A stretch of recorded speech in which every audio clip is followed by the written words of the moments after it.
मुंबईत लोकलच्या गर्दीनं शुक्रवारी आणखीन एक बळी घेतलाय। प्रवाशांनी खचून भरलेल्या लोकलच्या दरवाजावर लटकून प्रवास करणाऱ्या तरुणाचा हात निसटला आणि ट्रॅकवर पडून त्याचा मृत्यू झाला। भावेश नकाते असं या मृत तरुणाचं नाव असून सकाळी 8 वाजता त्याने कर्जतहून सीएसटीकडे जाणारी ट्रेन डोंबिवलीहून पकडली। लोकलमध्ये प्रचंड गर्दी असल्यामुळे त्याला आत शिरता आलं नाही, त्यामुळे तो दरवाजावरील खांबाला लटकत होता। गाडी सुटल्यानंतर तो आत घुसण्यासाठी बराच प्रयत्न करत होता, मात्र गर्दीचा रेटा बाहेरच्या दिशेने आल्यानं झालेल्या रेटारेटीत त्याचा खांबावरचा हात सुटला आणि कोपर दिवा स्थानकादरम्यान तो गाडीतून खाली पडला। दरम्यान मध्य रेल्वेकडून याबाबत कोणत्याही अद्याप अधिकृत माहिती देण्यात आलेली नसून या भयंकर अपघातामुळे रेल्वे प्रवाशांच्या सुरक्षतेवर प्रश्नचिन्ह निर्माण झाले।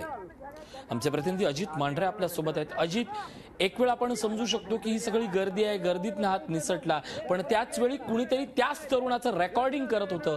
हे नेमका दुर्दैवी प्रकार आहे, ही कुठली मानसिकता आहे आणि नेमकं हा गर्दीचा खटाटोप आवळण्यासाठी आपण काहीच करू शकणार नाही आहोत का? नक्की तुळशी, ज्या व्यक्तीनं तो व्हिडिओ रेकॉर्ड केलेला आहे त्या व्यक्तीशी देखील आपलं बोलणं झालेलं आहे। त्याचं म्हणणं हे होतं की काल गर्दी इतकी होती ट्रेनमध्ये चढताना आणि विशेष करून हा 7 आणि 8:30च्या दरम्यानचा जो काळ आहे, या काळामध्ये ट्रेन तशा कमी आहेत, म्हणजे डोंबिवलीहून ज्या ट्रेन आहेत त्या फास्ट ट्रेन ज्या आहेत त्या तशा कमी आहेत।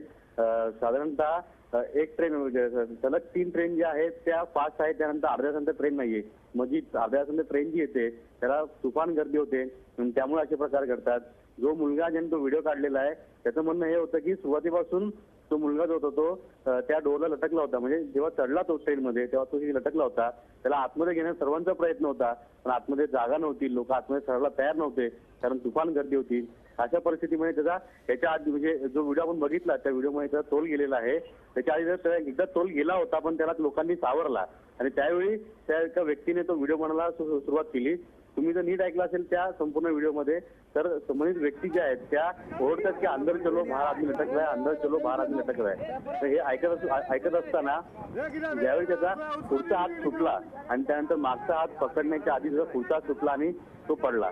म्हणजे नेमकं हा जो प्रकार आहे डोंबिवली आणि दिवाळी दरम्यान जे प्रकार घडतात, कारण का त्या भागामध्ये जो वळण आहेत त्या ट्रॅकला ती देखील आहे आणि त्या पद्धतीने पोल जे आहेत ते पण खूप जवळ आहेत, त्यामुळे वारंवार अशा घटना तिकडे घडतात।